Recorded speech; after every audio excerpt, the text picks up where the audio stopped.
Magandang umaga, Luzon, Visayas at Mindanao at sa ating mga kababayan sa abroad, lalo na ang mga makabagong bayani ng bansa, ang mga OFW. Samahan niyo ako sa loob ng isang oras sa pagtalakay sa mga usapin at mga pangyayari sa ating bansa. Samahan niyo rin ako na himayin ang mga programa ng ating pamahalaan para sa bawat Pilipino sa bagong Pilipinas. Ako ang inyong Papasek or Presidential Advisor for Poverty Alleviation. At ito ang Larry Gadon Live.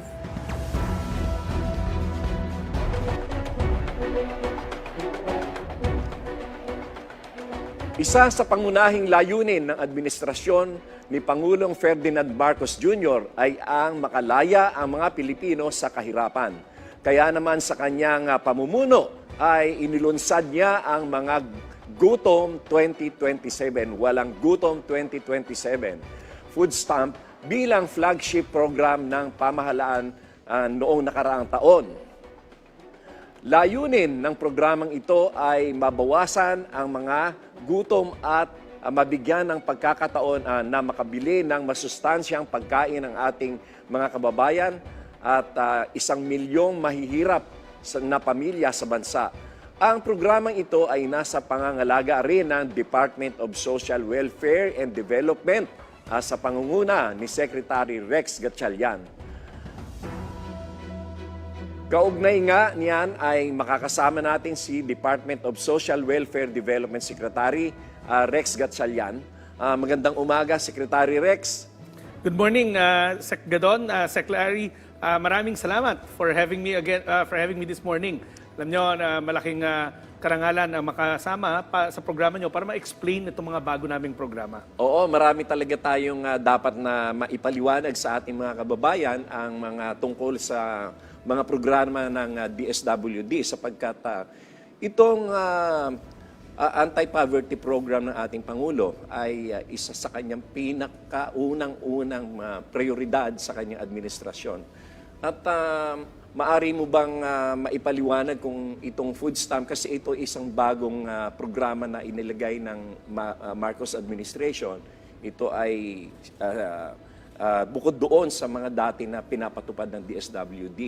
Ito bang food stamp na ito ay ilan ang nakaka-receive nito at sino lang ang nabibigyan nito? Well, Sec Larry, una, lahat ng programa ng DSWD, maging sa social welfare o yung ayuda, yung tulong pinansyal, development, yung paghango sa ating mga kababayan mula sa kahirapan, bagamat luma yan, lahat yan, merong bagong instruction ng Pangulo na ayusin. Like, i-upgrade, ika nga. Hindi naman pwede na nandiyan na, yun lang. Mamaya, kukwento ko sa inyo ano yung mga upgrades natin sa mga existing programs. Pero tama ka, isa sa mga layunin ng ating Pangulo, humubog ng isang lipunan na inklusibo.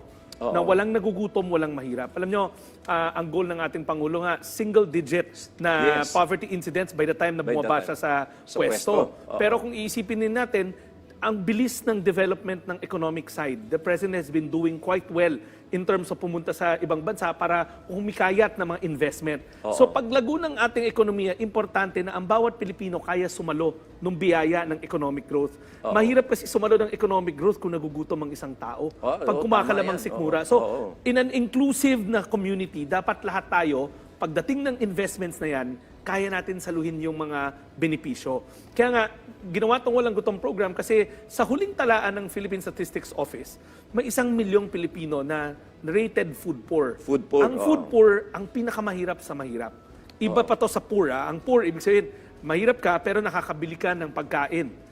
Etong food poor, hindi sila kumikita ng lagpas sa 13,000 kada buwan.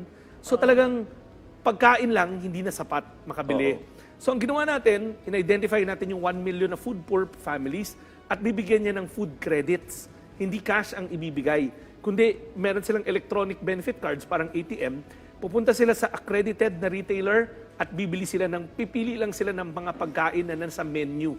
Hindi ka pwede bumili ng alak, chocolate, di pwede yun. Ang layunin natin, una, mawakasan ang kagutuman. Pangalawa, maturuan ng ating mga mamamayan na pwede naman palang mura, masustansya at masarap. Behavioral change. Kasi alam niyo naman, Sec Larry, tayo, mga Pinoy, medyo hindi maganda yung diet natin eh. Oo nga. So ito, parang sa ibang bansa, sa pamilya pa lang, itinuturo na natin na pwedeng ang mura maging masarap at masustansya.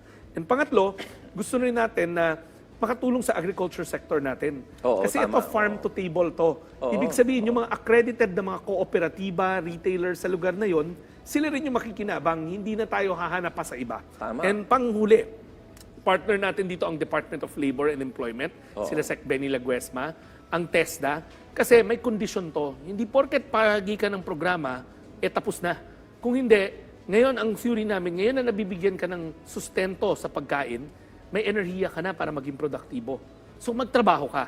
So ang DOLE, tutulungan tayo sa mga job fair para sa ating mga beneficiary at ang TESDA naman para sa training. Para yung 2 years na bahagi ka ng programa, kumbaga nakabuelo ka na kasi may dagdag na kita na, pwede ka na-graduate sa programa. Oo, tama. Maganda yan. Yan ay bahagi ng one government approach na gusto mangyari ni Presidente Bongbong Tama, Marcos. whole of government approach. Alam Oo. naman natin, ang kahirapan, ang kagutuman, hindi natin yan kaya sugpuin na sa DSWD alone. Oo. Pero pag lahat tayo, pati yung tanggapan mo, magsama-sama, Oo. kayang-kaya natin yan. In fact, yung sinasabi mo kanina na yung mga na bibigyan ng trabaho ay maganda ang resulta ngayon yan dahil na nagkaroon na tayo ng 96.1% na employment rate.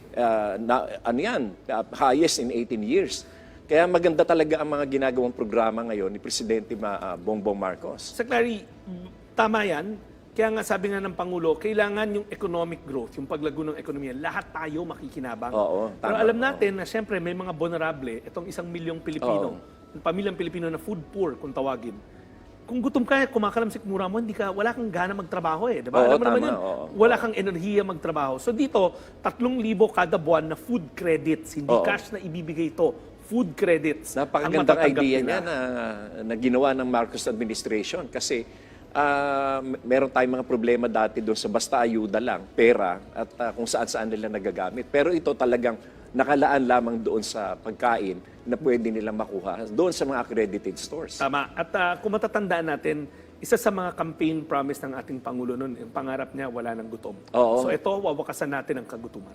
Ang mabuti nga, 1 million lang Ang food poor, yes. Oo, yung food poor Oo, talaga. pero hindi ibig sabihin yun lang ang poor. Oo, Ito lang oo, yung yun nga. Yung mahirap food poor, yan. sa pinakamahirap. Oo, yun talaga hindi makabili ng pagkain. Pagkain Ito lang yung hindi na talagang, kaya. Yes. Oo.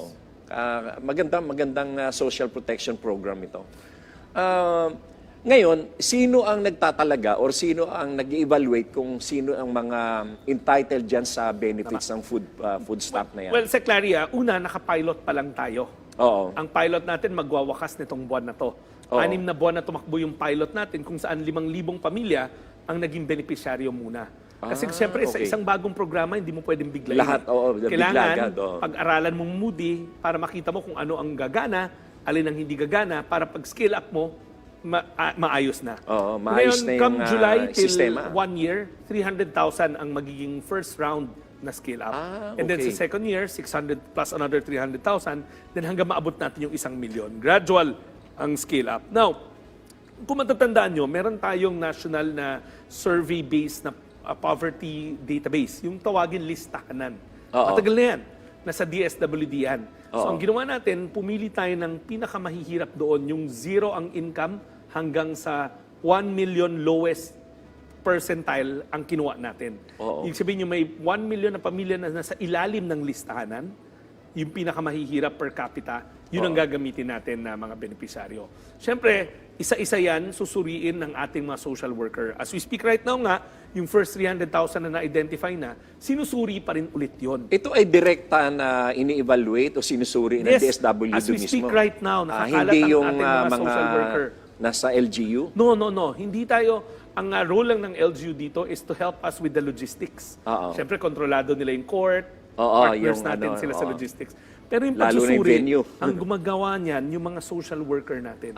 So okay. kukunin natin sa listahanan, nasa amin ang listahanan, Oo. ibibigay natin sa mga social worker natin, iisa-isahing i-validate yan. As we speak right now, matatapos tayo siguro niyan in a week or 2 weeks time yung validation. Maganda, oo. So hindi porket nandun ka sa listahanan, yun na yun. Oo. Kailangan ka pa kausapin. Kasi kung matatandaan nyo, itong listahanan natin, 2019 pa to eh. Kasi Oo. sa batas nga, starting this year, yung CBMS na ang gagamitin, PSA na ang magpapatakbo. Oo. So maaring nag-iba rin ang anyo ng buhay nila, kaya importante yung validation process ng social worker natin. Oo, tama. Nabanggit mo yung validation. Noong nakaraang taon ay nagkaroon tayo ng issue tungkol dito sa 4Ps. In fact, merong suspension muna ng program. Tama. And then, ni-request ng ating mga kongresista na kung pwedeng ibalik sapagkat hindi pa nakahanda yung ibang mga tao. Ito ba ay patuloy pa rin ang pagre-review dito o pagre-rekisa upang mabawasan din ang mga nasa listahan sapagkat ang iba naman sa kanila ay nagkaroon na ng trabaho, nagkaroon na ng mga hanap buhay. Secretary, ang totoo niyan, sinimulan ng paglilinis ng listahan ni Sec. Erwin Tulfo. Siya talaga nagsimula niyan. oo. Kasi nung umupo siya sa pwesto, ang bili ng ating Pangulo, kailangan ma-sharpen natin yung listahan. Oo, so tama. sinimulan niya. And then pagdating ko doon, tinuloy natin. Ngayon, meron kami mga natuklasan na pag-graduate natin or kumbaga inalis sa listahan, sabihin list of beneficiaries, pero nung tinignan namin on the ground sa validation, mahirap pa rin. Oo. Yung pala, natuklasan natin na dahil yung ginagamit nating tool, yung proxy means test natin to enter the program or to exit the program, kumbaga hindi na narebisita dahil nag-iba ang anyo ng kahirapan after COVID. So, ang ginawa natin, gumamit tayo ng case management tool, yung Social Welfare Development Indicator natin. Matagal na yan sa departamento, ginawa yan na magagaling natin mga social worker. Yun na naman ang ginamit natin. Isa-isa ulit silang pinuntahan para matukoy kung dapat bang umalis sa programa o dapat manatili. Patapos na tayo. Actually, we're almost 98% done. So, okay. siguro within the next month, tapos na tayo. May dyan. positibo ba namang nangyari na yung iba ay talaga nakagraduate na? Meron. Mga ilan naman itong mga ito? Ang forecast natin na aalis sa programa is around 400,000. So meron. Pero alam rin natin, Sec. Larry, na may mga nag-aantay. Hindi sila naman ang ipapasok. Oo, yung mga talagang nawalan din ng trabaho. Pero since pinag-uusapan na natin yung 4Ps, kanina kung matatandaan nyo, pinag-uusapan natin na may mga utos ang Pangulo na i-upgrade ang mga existing na programa. Magandang 4Ps program. Pero hindi pa natin masukat ang tunay niyang tagumpay dahil nga it's meant to break intergenerational poverty. Yung kahirapan na naisasalin mula sa tatay, sa nanay, at sa anak. Initial mga datos ng PIDS, makikita nyo na ang attendance sa school ng mga benepisyaryo, tumaas. Nakakatanggap rin sila ng mga basic health services. Pero, isa sa malaking problema na gusto talaga ng Pangulo natin tutukan, yung stunting o yung pagkabansot. Alam natin kasi, ang stunting mula sa sinapupunan, sa pagkabuntis, hanggang 2 years old, yun yung formative years ng isang bata. Doon na-develop ang kanyang utak, ang kanyang bone structure. Pag hindi mo yan nabigyan ng sapat na mga inputs, vitamins, yung bata, Just sa nurturing stage na yan, ano? development stage. Pag tungtong nila sa daycare, too late, na stunted na. And delikado yun kasi ibig sabihin, mahina na yung baka isipin mo, hindi maliit lang siya, but no, pati yung mental capacities niya diminished. Hindi dapat tayo sa pasilidad lang maghabol. Ibig sabihin, hindi natin sila pwede antay na pagdating sa daycare center, sa school, tsaka lang natin habulin. Kailangan sa sinapupunan pa lang, inaalagaan na natin. Ano ang utos ng Pangulo? Makailan na balita na magdadagdag tayo ng isa pang klaseng grant sa 4Ps. Yun naman yung first 1,000-day grant. Ibig sabihin, pinag-aaralan na namin ng NEDA ngayon kung magkano at paano gagawin, kung saan prioridad naman mabigyan itong mga grant na to, yung mga nagbubuntis. Para may dagdag sila pang bili ng vitamins nila. At para ma-develop yung kanilang mga habit na pumunta sa health center for pre- and postnatal care. Napaka-importante niya yung postnatal care. So yan ang upgrade doon sa programa na tinitignan ng ating Pangulo. At Pero ito i-roll out pa lang? I-roll out pa lang. At pangalawa na upgrade na gusto ng ating Pangulo, amendahan yung batas na merong automatic indexing. Ano ibig sabihin? Mula kasi na nagkaroon ng batas noong 2018, 2019 hanggang ngayon, hindi naman gumalaw yung value ng grant. So maari, dahil sa hindi inaasang pangyayari sa buong mundo, alam naman natin yung mga gera nagli-lead to inflation. Yes. Yung buying power, maari yung 600 pesos na binibigay natin, hindi na ganun ang halaga. So masasayang lang. So ang gusto ng Pangulo, may automatic indexing scheme wherein every 2 years, automatic ina-upgrade siya based on inflation for the lowest 30% ng ating populasyon. Para forever na napoprotektahan yung piso kada piso na ibinibigay natin sa mga 4Ps beneficiaries natin. Kasi pangit naman yung binibigyan mo pero hindi naman sila makabili ng dapat nilang bilhin, 'di ba? Oo nga. So, ang gusto ng Pangulo, alam mo, ang Pangulo natin may puso para sa ating mga mahihirap talaga. Alam natin mga 4Ps beneficiaries ang pinakamahirap sa mahirap. So, sabi nga ng ating Pangulo, kailangan masigurado natin na kahit hindi na tayo ang nakapwesto, dahil nandyan sa batas yung automatic na protection sa kanilang grants, Oo. talagang napapangalagaan Susundin pa rin na lamang sila yung sistema. yung formula. Oo, So mapapangalagaan pa rin sila. Long-lasting, future-proofing, inflation-proofing. And panguli, may isa pa siyang gustong bisitahin. Alam natin na ang mga 4Ps beneficiaries natin, pag graduate na yan, hindi pa naman niya, kumbaga ito ang poverty line, nakatungtong lang siya. Oo. Delikado pa rin yan mahulog Delikado ulit. pa rin na baka mag-slide down. Gusto ng Pangulo sa pagrebisita ng 4Ps law, pag-aralan din natin na pag-igtingin pa yung whole of government approach ka. Oo. Ibig sabihin, scholarships para sa kanilang mga anak, Oo. livelihood para sa kanilang mga pamilya, Oo. para tuloy-tuloy yung umangat sila, makabuelo pa, makalayo pa dun sa poverty line, para yung mga shock na nangyayari, inflation, kamatayan sa pamilya, hindi yun isang pangyayari lang, ibalik na naman sa ilalim. Oo nga, Kundi oo. sayang yung ipinundar natin sa kanila. Kailangan, kumbaga may saklay, hanggang sa tuluyan na makalakad. Tama, maganda yon. Pero nabanggit mo kanina yung sa kanilang purchasing power. Merong study na lumabas at survey na ang mga trabahador ngayon ay masaya sa kanilang tinatanggap na sweldo sapagkat tumaas ang kanilang purchasing power. Yan siguro ay magandang indikasyon din ng mga economic programs na ginagawa ni Pangulo at ng ating gobyerno. Tama yun. And alam ko na may pronouncement ang ating Pangulo at ang Kongreso at ang Senado na pati yung minimum wage ay Oo. pinag-aaralan para ma-future-proof, inflation-proof. Oo, tama. So ito yung mga hakbang ng ating Pangulo para maging mas inklusibo ang ating bayan. Hindi pwede na habang lumalago ang ekonomiya, iilan lang nakakaramdam pero may naiiwanan. Oo, yun nga. Yun ang talagang naging sakit ng lipunan dati na lumalawak The ang rich gap gets richer, between the poor gets poorer. Yes, Para kay, oo. sa ating Pangulo, hindi pwede yon. Oo. Baliktad. Pangalagaan, protektahan Ang ng mga mahirap. mahirap. Oo. Alam mo, Secretary, nabanggit nyo na kasi yung mga kumikita ng minimum wage. Tama yon. Gumaganda yung lot nila. Pero alam rin natin na may mga hindi inaasahang mga pangyayari. Dagok sa buhay, kamatayan, sakit.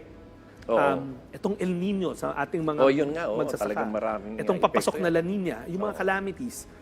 Itong inflation na hindi naman natin gusto pero dahil sa gera sa ibang bansa, naapektuhan ng supply chain. Oo. So, meron tayong programa na isinulong sa Kongreso, yung AKAP, yung Oo. assistance para sa mga yan, kapos maganda ang yan, kinikita. oo. Kung mapapansin nyo, ang Pangulo natin halos linggo-linggo, 2 times a week, 3 times a week, nag-iikot sa mga lugar na lubhang tinamaan ng El Nino at na nanganganib na tamaan naman ng La Nina. Oo. Wala naman may gusto kasi climate change to eh. Oo nga, Pero kailangan natin sila mabigyan ng kumbaga ayuda o tulong para lang makabangon muli. Lalo-lalo na yung mga magsasaka natin, Oo. yung mga mangingisda natin at yung kanilang mga pamilya. Kaya nga itong AKAP, ginagamit ng ating Pangulo yung ayuda para sa kapos ang kinikita para ma-buffer yung epekto ng El Nino or mga hindi inaasahang mga pangyayari sa mga pamilya na to. Oo, mga external forces yan. Right na now, talagang- we're already close to giving at least 1 billion pesos worth of direct financial assistance para sa mga pamilya na naapektuhan ng El Nino. So as of now ay 1 billion ang na-disburse At dito. tuloy-tuloy pa yan. Oo. Mula doon sa AKAP program. Pagkakaalam ko niyan, 60 billion lahat yan. Hindi, 26 billion. Oo, 26. pero tuloy-tuloy yan. Every week, nakikita nyo naman ang Pangulo kung saan-saan na lugar nagpupunta para siya mismo makita namin yung Oo. nangyayari. Makausap mismo yung mga naging biktima para bukod sa bigyan mo ng tulong, marinig mo pa kung ano pa yung mga pwedeng gawin.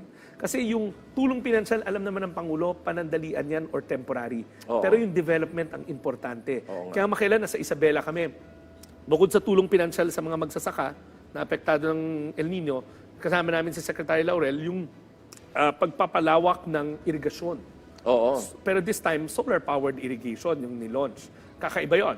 Oo. Kasi Talagang malawakan yan. at solar-powered. Oo, So, oo. ito yung long term. Oo. Para, na-damage ka ngayong El Nino, ito ang tulong pinansyal. Pero pagkabangon mo, ito naman yung magagamit mo na pangmatagalan na tulong ng pamahalaan. Iba talaga magplano si Presidente Bongbong Marcos. Holistic. Oo, Holistic. talagang holistic eh. Oo, at yung sinasabi mo na kanina na bukod doon sa mga programa ng DSWD, ay meron din programang iba ang Pangulo tungkol sa healthcare naman. Kaya ang sa isang banda ay tumaas naman ang benepisyo ng PhilHealth na without increasing the premium. And mas lalong na-cover ngayon for the first time, nagkaroon ng 100% implementation ang universal healthcare. I think for under the first BBM time, kung hindi ako administration. nagkakamali, for the first time, naatasan ng Pangulo ang Kongreso na tignan yung PhilHealth kung paano pa magagamit yung kanilang, kumbaga, accrued Assets. Oo. Para diretso sa tao na ang makinabang. Oo. Actually, nakausap ko dyan si Mr. Mandy Ledesma. At ang problema lang nila, they cannot reinvest the money because under the mandate, it can only be used But for... from my understanding, sa kanya rin, kay Mandy, ang utos ng Pangulo sa kanya, palawakin yung benepisyo na lang. Oo, ngayon, pinapalawak ang benepisyo. Kaya lang, nung makausap ko siya, nalaman ko na marami palang assets ang PhilHealth. Sabi ko, bakit hindi ninyo i-securitize o kaya ay i-invest? Hindi daw pala pwede under the law of PhilHealth. Kaya Well, ang siguro importante- yun ang dapat na gawin ng... Ang importante dito, it's a whole of government approach. Lahat Oo, tayo, lahat sama-sama, tayo talaga, oo. para masugpo ang kahirapan at mawakasan ang kagutuman. Nabanggit mo nga kanina yung tungkol dun sa mga bata na kailangan masustansya ang kanilang mga kinakain. Diyan sa, lalo na yung from 0 to 2 years. Ako rin mismo sa aking departamento ay meron akong programa na ginawa na hindi ko kinukuha ang pondo sa gobyerno, kundi may mga tumutulong sa akin ng mga private sector. Itong tinatawag ko na BBM or Batang Busog Malusog Program na kung saan ay umiikot kami sa mga eskwelahan at namimigay kami ng mga masustansyang pagkain, gatas at mga oatmeal sa mga elementarya na estudyante upang pagpasok nila ng eskwelahan, meron ng laman ang kanilang tiyan. Secretary, to complement these type of programs, isa pa sa programa ng DSWD, matagal na to pero ginawa pa ng Pangulo natin mas aggressive, yung Kalay Seeds, yung community-driven development. Kasi alam natin, ang stunting o yung pagkabansot, hindi lang yan sa lack ng pagkain, kundi minsan kulang rin sa wash facility. So, ibig sabihin, nagda-diarrhea sa bahay dahil walang access to clean water or walang access to daycare centers, so yung child simulation, hindi nangyayari. So, ang isa sa programa natin, yung Kalay Seeds, kung saan hinahanap natin yung mga pinakamahihirap na mga munisipyo, 4th, 5th, and 6th class municipality. Sila nag-identify ng kanilang kailangan. Halimbawa, kulang kami dito ng wash facility. At may grant na ibinibigay sa people's organization doon sa lugar na yon at sa LGU para sila rin yung mag-procure, sila yung mag-construct, at sila yung mga siwa nitong mga proyekto na to. So, complementary lahat to eh. Talagang nasa pamumuno lang yan at kung paanong bigyan ng direksyon ang mga programang ito. Kaya nakakatuwa na ikaw ay isa sa pinakamasipag na katulong ng Presidente sa pagpapatupad ng ating mga social protection programs. Well, mahirap na hindi maging masipag kung yung Pangulo mo 24/7 magtrabaho. Oo nga. Meron tayong katanungan na yung meron ba tayong mga ibang benepisyo sa mga senior citizens na hindi kasama dun sa 4Ps? Well, first things first. This year, sa pangangasiwa ng ating Pangulo, na doble yung social pension na tinatanggap ng ating pinakamahihirap ng mga senior citizen. First time na nangyari yan. Ito aside from 4Ps. Yes, social pension iba to? to. May para sa mga additional mahirap to? natin na mga senior citizen. Dati Oo. pa yan na programa, pero dinoble ng Pangulo natin yung natatanggap napakaganda. nila. Oo. Pero bukod dyan, meron tayong lagi nyo narinig yung assistance to individuals in crisis situation. Huwag na lang para sa senior. Yung, iba pa yung programa ng departamento para sa lahat ng mamamayan. Matanda ka, bata ka, pero kung nangangailangan ka dahil may kamatayan sa pamilya, hindi mo mabayaran yung hospital bills mo, kailangan mo ng educational assistance or kailangan mo ng transpo assistance kasi babalik probinsya ka na. Pupunta lang sa departamento namin, susuriin ng ating mga social worker at mabibigyan ka ng tulong pinansyal. Yan, hindi yan para sa mga bata lang, hindi yan para sa mga able-bodied lang. Yun talaga para na sa lahat kailangan. yan. Nasabi ko na rin to, sa pangalan at pangalan lang niya. Assistance to individuals in crisis situation. Hindi lang to para sa mga mahirap, para rin to sa mga Halimbawa, ngayon may Paano middle ito class ka. ma-avail? Sa departamento lang Yes, ninyo? Sa walk-in. main office or pati sa All mga- our regional offices. Okay. Walk-in lang. Ang mga requirements na sa social media account natin. Mabilis ang may requirement eh. Oo, yun nga, Isang oo. ID na ikaw yon Oo. at yung hospital bill. Oo. Yun lang yun. Or yung promissory note Oo. na hindi mo mabayaran yung hospital bill. Or yung kontrata ng serbisyo ng funeral. So, itong mga to, mainstay programs natin to. Oo. Pero pinalago ng ating Pangulo yung pondo kasi alam nila na bagamat gumagawa tayo ng mga development na proyekto na pangmatagalan, importante rin yung immediate na relief sa tao. Oo. Lalong-lalo na yung may mga pinagdaraan ng krisis sa Oo, buhay. oo. Yun ang mahirap na So yung mga senior sitwasyon natin, eh. Oo. qualified na qualified dyan. Oo. At, Meron tayo, halimbawa, mga senior natin na biglang kinailangan ng mga prosthetic legs, oo. wheelchairs. Yan, pupunta ka lang sa departamento namin. Yung assistance to individuals in crisis situation, yan ang magagamit natin na pondo naman o programa para sa kanila. Oh, napakaganda ng programa talaga natin ngayon tungkol sa pagresolba ng kahirapan. At bago tayo magpatuloy ng ating discussion na Secretary Gatchalian, ay dumako muna tayo sa isa pang katanungan. May katanungan pa na magmula kay Beth Casilang ng Pampanga.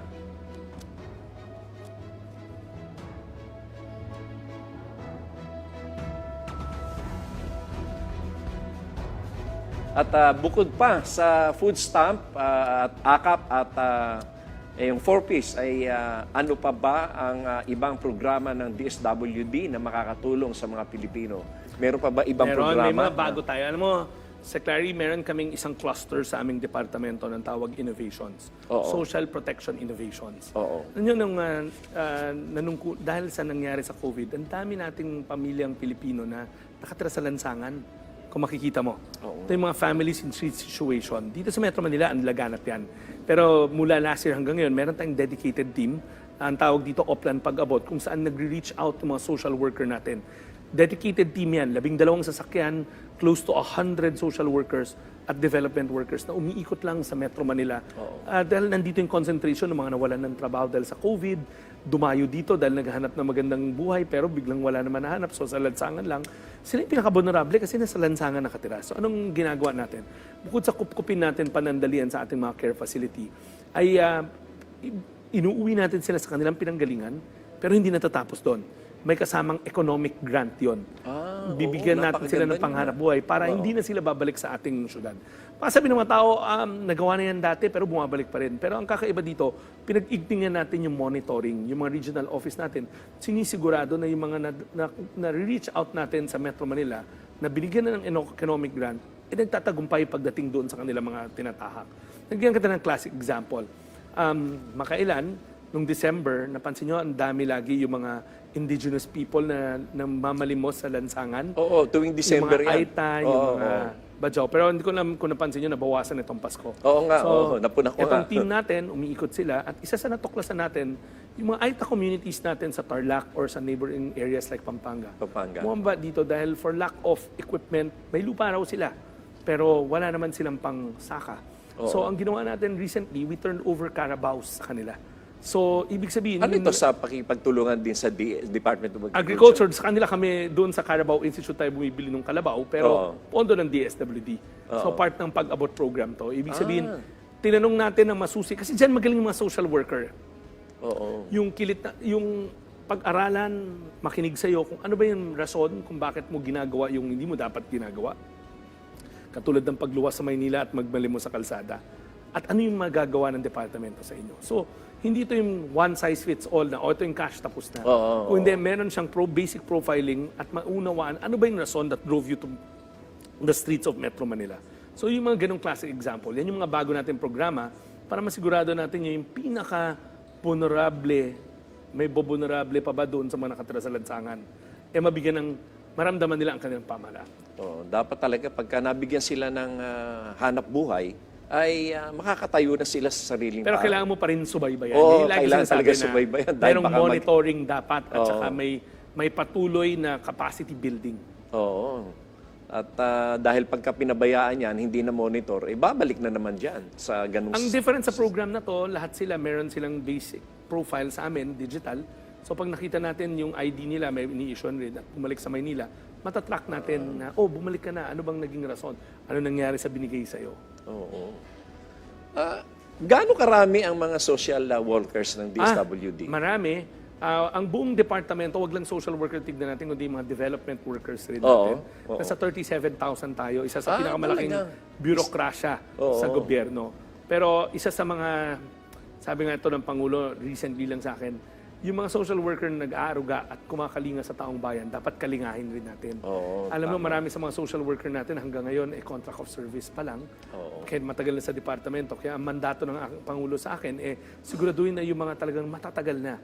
Yung mga malaki ang inambag na sa departamento. Yung mga may, bigyan naman natin ng security of tenure. So bahagi yan ng programa ng Pangulo natin para mapalakas rin natin yung service provider. Kasi kami nagbibigay ng service, pero kailangan pangalagaan din natin yung mga tao. Yung mga tao, kaya nagtatrabaho. Ngayon naman, bago tayo matapos sa ating talakayan, ay mayroong ibang mensahe sa ating mga kababayan si Secretary Rex Gatchalian.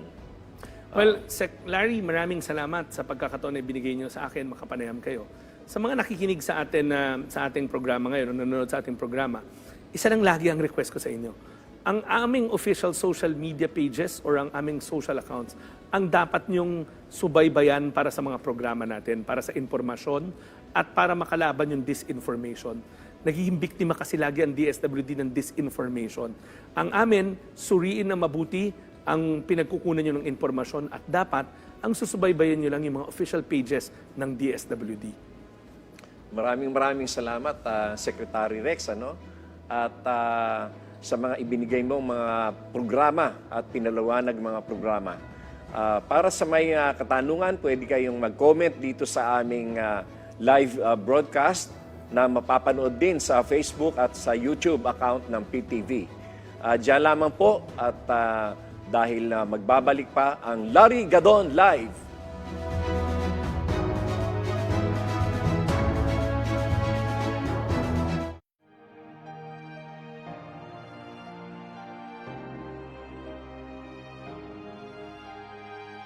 Ang PTV4 nag-disseminate ng information, proper information, coming from the government. Kayo yung nagsasabi kung ano meron, walang labis, walang kulang, anong nangyayari sa gobyerno. Media is supposed to give not just information. Media is supposed to educate, to enlighten, to inspire. You elevate the people to the level of excellence that they deserve. People say, PTV is government. Siguro yan ang simulain. Pero ano ang binhi? Ang pinakamahalagang binhi ng People's Television Network ay ito'y nagmumula sa tao. We're not government television. We are People's Television Network. Tunghayan natin ang kanilang pagbabalik-tanaw sa unang tahanang humubog sa kanila bilang mamamahayag. Abangan ang Kwentong PTV Special Documentary ngayong Hunyo dito sa inyong pambansang TV.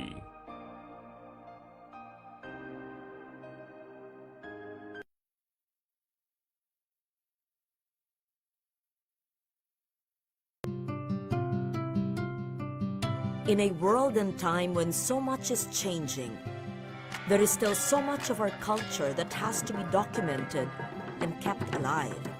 Who are the bearers of these precious living cultures?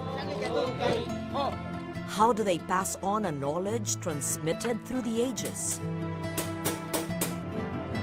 What they represent has survived colonization, conflict, marginalization, and yet they persist. Sila ang sisidlan, the living vessels that store Dayaw, our knowledge, our pride. Dayaw, a celebration of Filipino culture and heritage with Senator Loren Liganda. Wednesday, 8 p.m. Only on Your People's Television.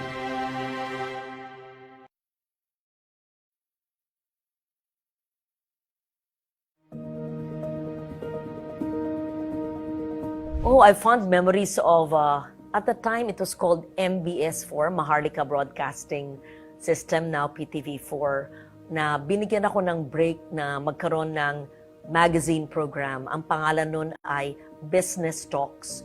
Yun ang pinakauna, the Business News Magazine program. Pagkatapos nun, ako'y nagpuntang Amerika bilang batang reporter doon at nag-produce doon bilang segment, actually, producer ng programa na iner sa Amerika na pinadala ko naman sa Pilipinas para patuloy pa rin ang business talks. Maraming mga magagaling na nagturo sa akin. They welcomed me with open arms. They treated me very well, very supportive. They mentored me at natutunan ko yung kahalagahan ng deadlines, disiplina, complete staff work. Nothing is done until it's done. Fast forward 2013, ako yung principal author. Akong sumulat ng batas, amending your charter, my alma mater, so to speak, PTV4, to generate funds for more capital investment, for modernization, so that you can utilize a very precious airtime.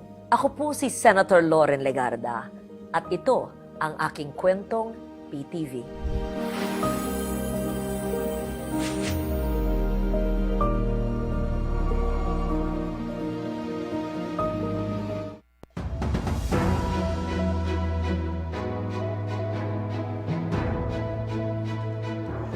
Bago ako magpatuloy sa ating talakayan, ay nais ko munang batiin ang mga masisipag na mga tatay na walang tigil sa pagsisikap para lang maitaguyod ang kanilang mga pamilya. Binabati ko po ang kayo ng belated Happy Father's Day ng nakaraang linggo. Siyempre, nitong nakaraang linggo ay nag-celebrate rin kami ng aking pamilya sa may Palacio de Memoria. At dito ay makikita ninyo ang aming munting selebrasyon na kung saan ikasama ko ang aking pamilya, ang aking butihing asawa at ang aking mga anak. Ayan, makikita nyo na sinurprise nila ako ng isang napakagandang balloons. At ayan, meron pang kiss ang mga daughters.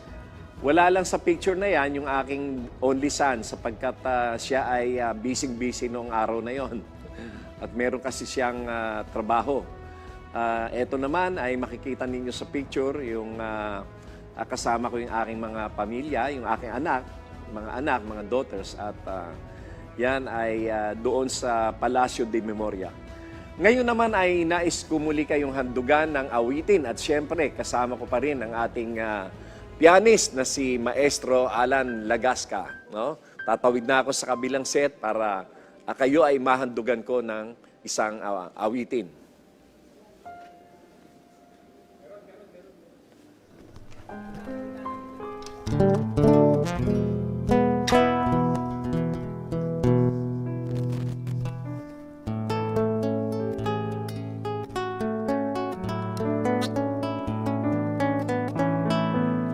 When I see you on the street, I lose my concentration.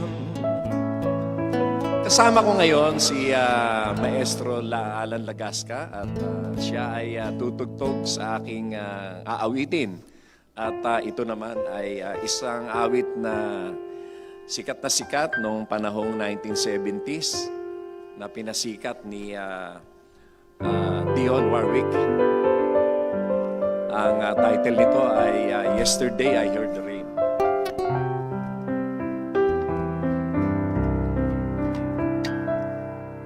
Yesterday I heard the rain whispering your name, asking where you've gone. It fell softly from the clouds on a silent crowd as I walk alone. Out of doorways, black umbrellas came to pursue me. Faceless people as they passed were looking through me. No one knew me. Yesterday I shut my eyes, face up to the skies, drinking in the rain. But your image still was there, floating in the air, brighter than a flame. Yesterday I saw a city full of shadows without pity, and I heard that steady rain whispering your name, whispering your name.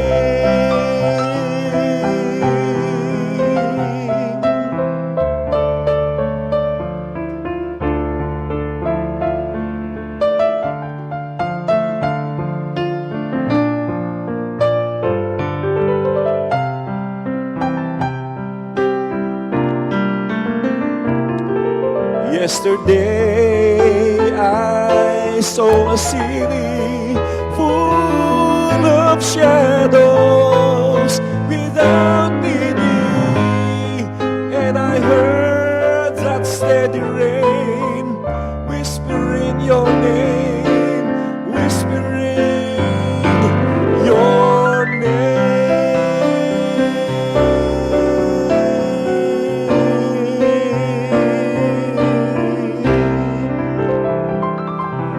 Maraming salamat sa inyong pagsubaybay at sa susunod na linggo, Miyerkules, ay magbabalik uli ang Larry Gadon Live.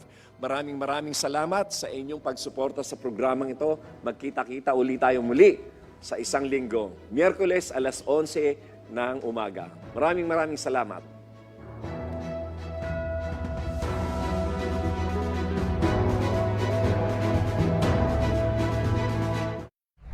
Panoorin.